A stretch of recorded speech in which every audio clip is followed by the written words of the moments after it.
JJ the CPA here. Let's talk business, which for me is talking about dreams. Dreams coming true.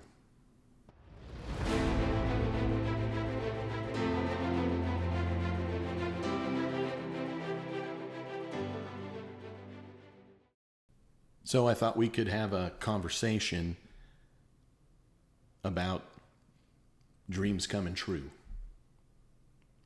At least my dreams.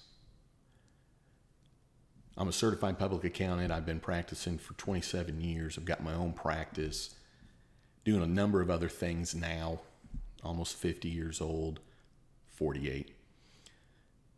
I'll sum up where my dreams began by letting you know that I escaped my childhood.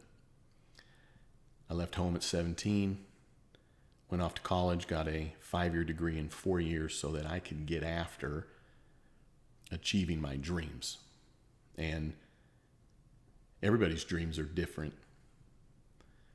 I think that as I approach 50, what I realize is my dreams, probably until recent, was material things, and those are still my dreams, and those are still considered to me dreams come true to have the things that I have, starting with negative, starting with the world against me, so to speak. And I know people have had it worse,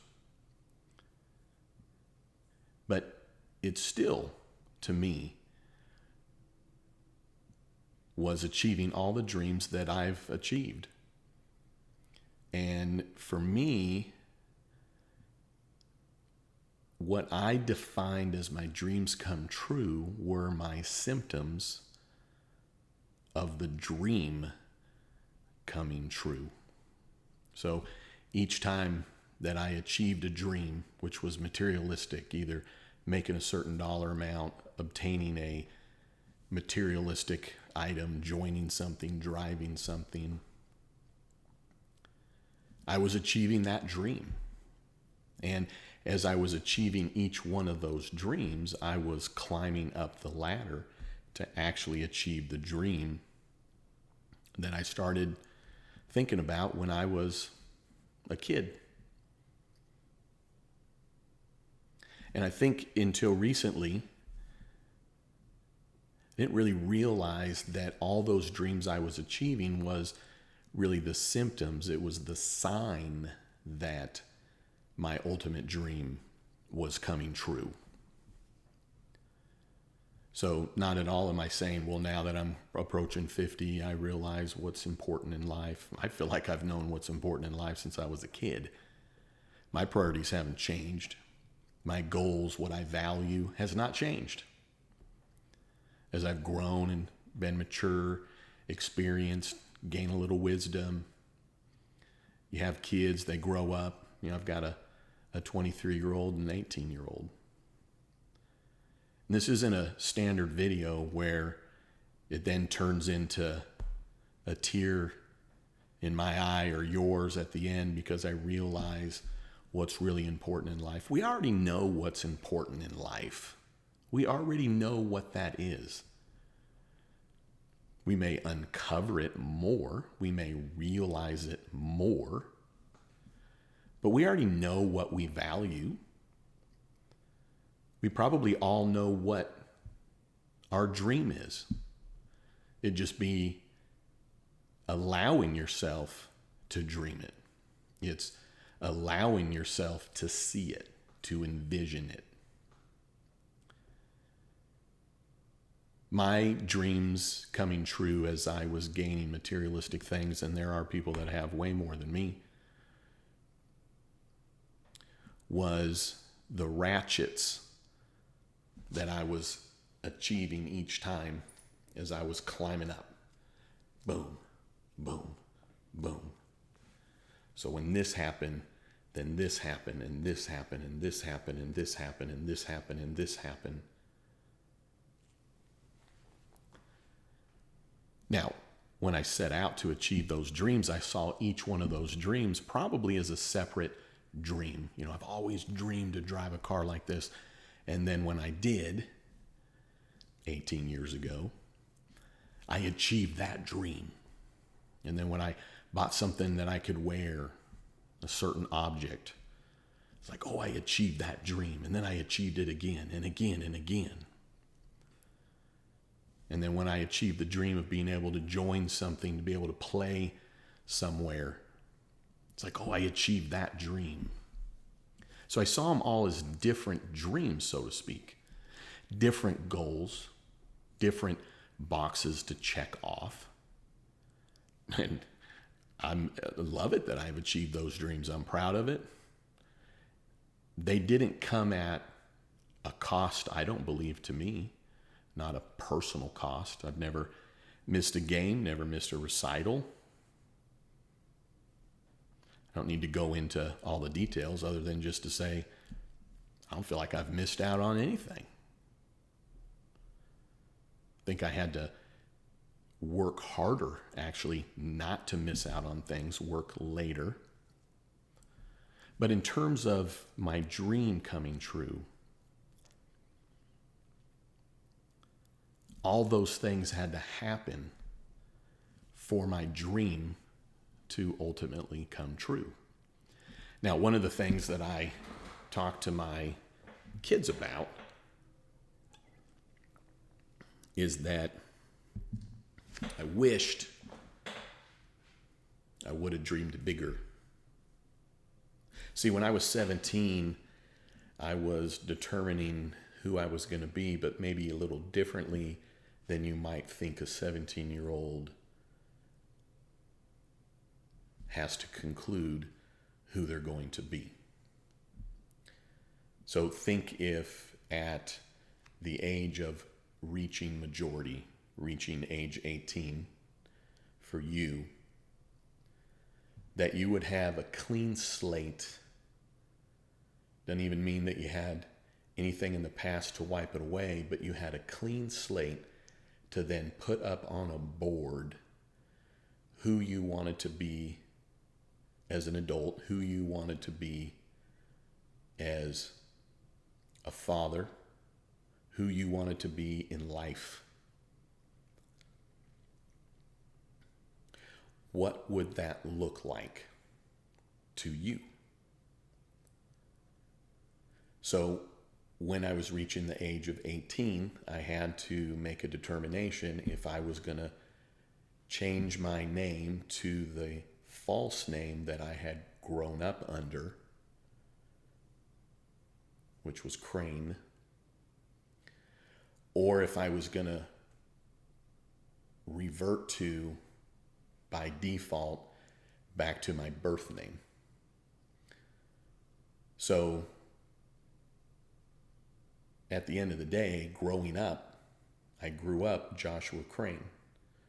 The family that I was in had an alias, and it was so that my family, other than my grandfather, wouldn't know where I was. So I was a missing child growing up. I was on a milk carton, and none of my family knew where I was other than my grandfather. My grandfather was convinced by my mother that we needed to be in hiding. My stepdad, who everybody believed to be my dad, including my 3 younger brothers that are technically my half-brothers, didn't even know that I was a half-brother of theirs until the day before I got married, and it would be announced Mr. and Mrs. Jensen. And my brothers needed to be told why that was going to be the case. So just to roll it back, I grew up in Seattle. I was going to school in Nebraska. 17, left a year early, skipped my senior year of high school. And it was so that I could survive, so that I could move on, so that I could become who I wanted to be. And I talk a lot about my grandfather and him as a mentor and wanting his lifestyle, and that led to me being a CPA, having my own practice, many things on the trail that I created for myself, blaze the trail for others, so to speak, was a lot based on my grandfather. But it really came down to going through counseling, which I've done a number of times, but going through counseling with somebody at that school, and she helped me determine who Joshua Jensen would be. See, part of the healing process that probably was a 15-year plus healing process of my childhood, it was a way that I could wipe away the hurt and wipe away the scars. There's scars already there, but you're wiping them away so that they're not seen, at least from the surface. And then over time, healing more and more so then it's healed all the way through. But my dream was ultimately to provide the life that I wanted. So I know many people say, and I'm not competing on people's dreams here, but I know people say, well, I want my kids to have it better than me. Well, yeah, absolutely. But hear me differently, maybe. I wanted my kids to have the childhood I dreamed of, that I dreamed of. Not just better than my childhood, not just absent of abuse, absent of verbal and physical abuse, absent of the things that I experienced growing up. And my children grew up absent of those things that I had to endure growing up. But my dream, even as a small kid, was always, well, when I have kids, I want to, for them, with them. And growing up, lower class, driving a junker car that has holes in the floorboards kind of stories, but are just, they're true. Having a paper route when I turned 9 so that I could, buy extra clothes. So I could have 2 pair of jeans and maybe a little more expensive shoes, and bought my 10 speed and my first computer and things like that. But at age 9, I learned that you work to have things, and you work to have extra things, and you work harder to have extra things. You didn't just work to have stuff, you had it extra. And so by working extra, you had extra. And that's what I wanted my kids to have, extra. See, many people say, oh, well, you're living through your kids. Well, maybe I did, in the sense that I did get a lot of satisfaction in terms of being a parent by providing a childhood for my kids of the one I dreamed of.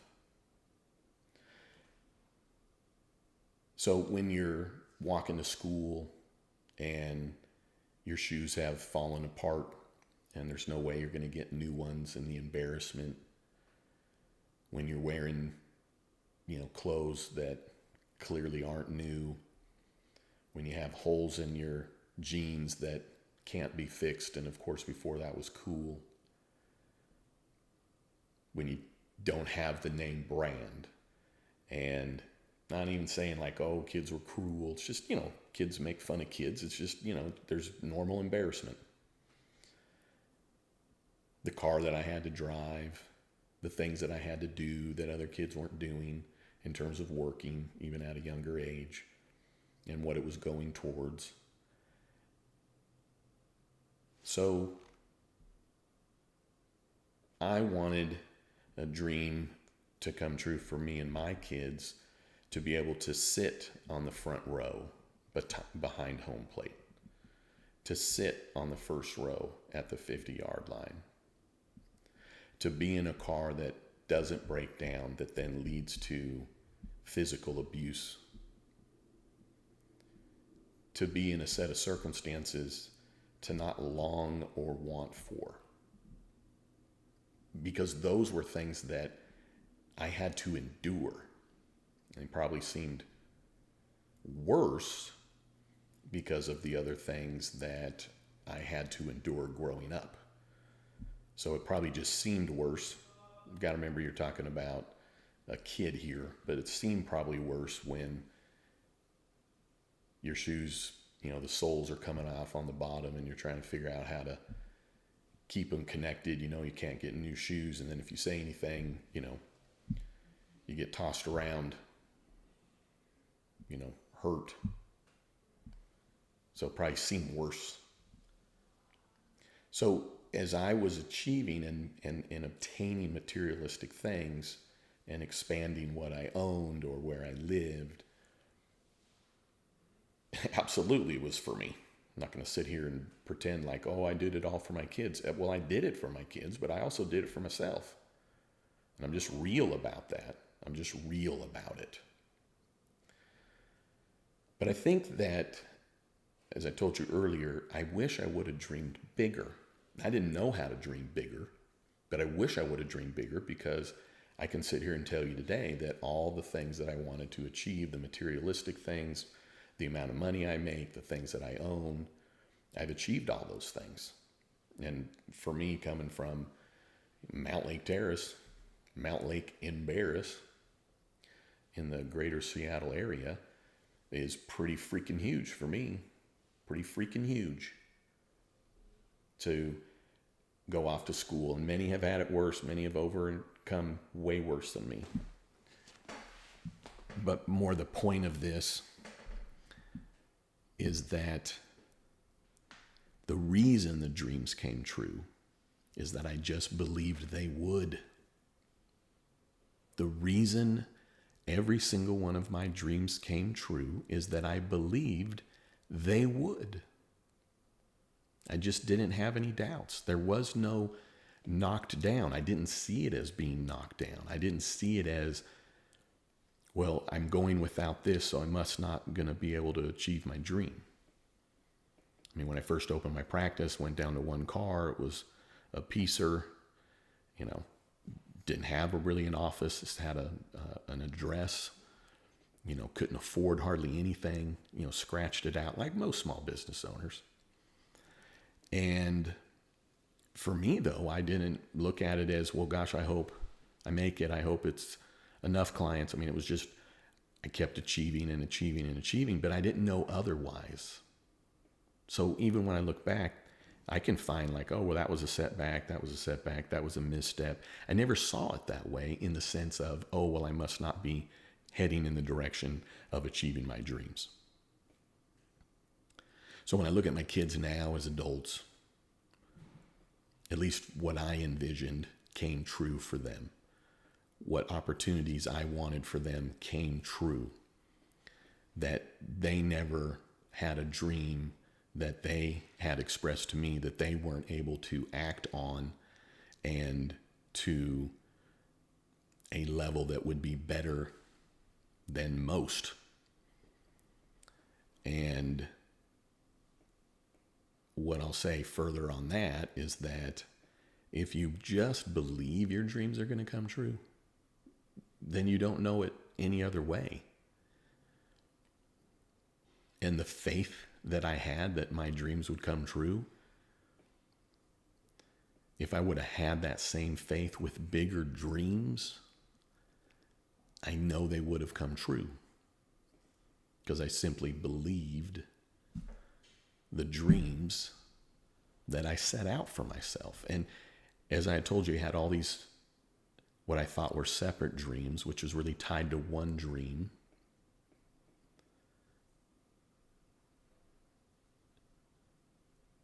All of those dreams came true. They could have been bigger. Now, would my life have been more complete? No. Would I have been happier? Probably not. But I've got new dreams. 48, closer to 50 than not. I've got new dreams. And I started dreaming one about 3 years ago. Might have even been a little longer than that. And I remember telling my kids about it and the way that I thought I would go about it. And it involved helping people. It involved writing books. It involved being on YouTube and having people listen. It involved having enough subscribers on YouTube to be monetized. It included being able to have reached people to help people with what I have to offer, mostly from here. I mean, I have nice things, but honestly, I don't have enough really to give a lot of it away. So if you believe in your dreams as in they're just going to happen, then your pursuit will always be in your mind to yourself will be to make that happen. And it will happen. Now, I get it. There are certain dreams that people could have that physically can't happen. Most likely, if I had a dream I wanted to be a Major League Baseball player, maybe physically I wouldn't be able to do that because of the competition. But you know, the biggest reason I wouldn't be able to achieve that is that I just said that I wouldn't be able to achieve that. So one of the things that I've talked about with Cooper and with Chloe is when you say what your dream is, you say it out loud. And who's going to tell you that you're not going to achieve that dream? And my kids will tell you without missing a beat that it would only be them that would tell them they're not going to achieve that dream. So my son has a dream of going to the major leagues, playing baseball. And ever since I can remember, I would say and ask him, who decides if you go to MLB? And he says, I do. I say, do you want to go to MLB? And he says, yes. And I say, well, why are you going to go to the MLB? And he said, because I just said I was. So when we decide to change our dreams, there's nothing wrong with that. I mean, Cooper may ultimately decide that he doesn't want to go to the MLB. That's fine. I mean, if you're following the way that I was raising my kids and the questions I was asking them is, what was their dream? Who's going to tell them they can't achieve that? It was only them. Who decides if you're going to achieve that dream? It was only them. So I've never pushed Coop in sports, never had to. In fact, there were times I'm like, dude, really? It's like 8:30 at night. Are you sure? Because we've already done this, 100 nights in a row. And then, of course, we did. But I'll close with this, that, when my son was 7, and it probably took him 2 years to finally really understand this story. So I said to him, hey, Coop, we're, let's say, flipping through the channels on one specifically. We're flipping through the channels. And I said, hey, I bet you're going to drive NASCAR when you grow up, because we just flipped through and saw a NASCAR race going on. We don't know anything about that. He said, well, no, I'm not. And I'm like, well, why not? He's like, well, I don't know anything about NASCAR. We don't know this. We don't know that. He was at 7. And I said, well, you know why you're not going to drive in NASCAR when you grow up? He's like, well, why? And I said, because you just said you're not going to. And I remember another time, might have actually been flipping through the channels again on this one, because I know I specifically asked him about racing horses. And I said, hey, I bet you'll race horses when you grow up. And he's like, no, I'm not. I'm like, well, why not? Well, because we don't know anything about horses. We don't have horses. We don't know anybody that has horses. And I said, well, you know why you're not going to race horses when you grow up? And he said, well, why? And I said, because you just said you're not going to race horses when you grow up. So I could go through example after example. But as he started to get it, then I started to ask him about baseball. And I'd say, I bet when you grow up, you're going to play Major League Baseball. He's like, yeah, I am. I'm like, well, why are you? Because I just said I am. So what are your dreams? Believe in them. Doesn't matter if anybody else believes in them. It doesn't matter, because I'll tell you this right now, most of my dreams were seen negatively, even though most people would look at, my life, at least the materialistic things, and go, wow, that's really cool. I'm glad that you have those things. That's neat. But when I was achieving the dreams, and I would tell people like, oh, now of course, people my age and you're with the dudes, of course people are like, yeah, let's do that. That's awesome. That's cool. But for the most part, I really got to where I didn't need to share my dreams with anybody, because they didn't get my dreams. It's not my dreams were materialistic. But see, my dreams were materialistic, but it was a symptom. It was a sign that if I was achieving those, I was achieving the ultimate dream. Now, if you made it to here and you're just appalled, or you feel like you are listening to somebody that's completely missed the boat, it's because I don't really need to share with you the intimacy of what my dream looked like and how my dream came true with my kids. I'm telling you the symptoms.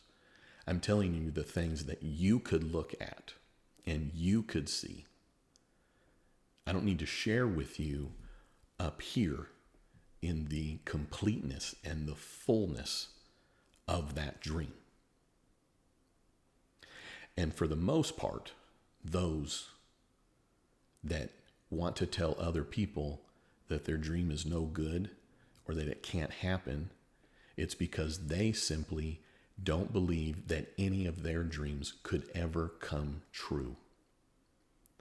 And those are the people that you need to ruthlessly cut out of your life, not listen to, not be around. I don't really care who it is. I don't need to go through many details, but there were people that I cut out of my life. Family, parents for periods of time that got in my head.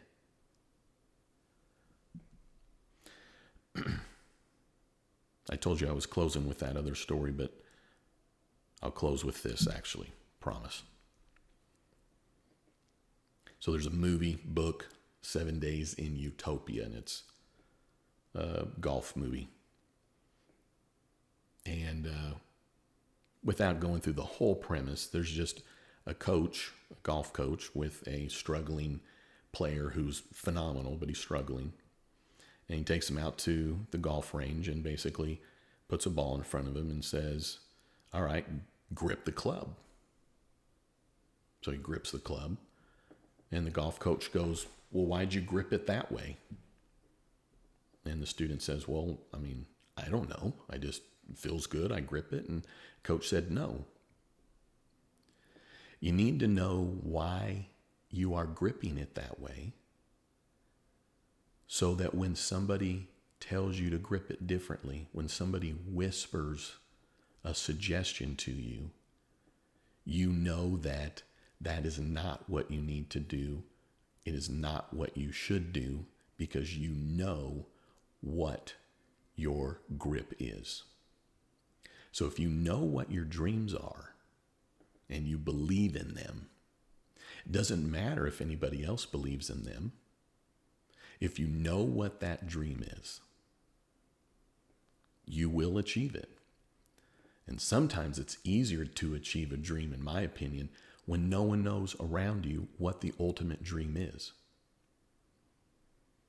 There's a book, Thick Face, Black Heart, that takes the art of war, Sun Tzu, and applies it to American business traits. And it's all based on how you create a win-win situation with your opponent, your peer, your competitor, maybe even your customer, not knowing your ultimate goal so that you're free to achieve it. You're free to achieve it. Yeah, I didn't become president of the United States. I'm not a multimillionaire. I don't have a jet. I'm not rich and famous. I'm not an actor. I'm not, pick all the things that people could pick. But I am exactly who I hoped I would be when I wrote it down when I was 17. And the reason why is that I just simply believed it. All right, hey, I'm just telling you, I'm just a CPA, okay? I'm just sharing stuff with you. This isn't what I do, right? I do taxes and numbers. I'm just sharing. So hopefully you got something out of it. Maybe it is a little encouraging. And for those that got to hear, I appreciate you. I love you. You're probably already a subscriber. If somehow you got to here and you're not a subscriber, do me a favor, click it. Lots of other videos that are really related to business and taxes and how to do certain things in taxes and how to set it up and PPP, EIDL, stimulus, etc. But if you're not interested in those videos, I still think it's worth a click it. And if you dig through, you'll find plenty of videos throughout my playlist. I probably got now 600 videos where I'm just sharing and maybe it helps some. All right. Don't you ever forget, you've never met a CPA quite like me. Hey, thanks for listening.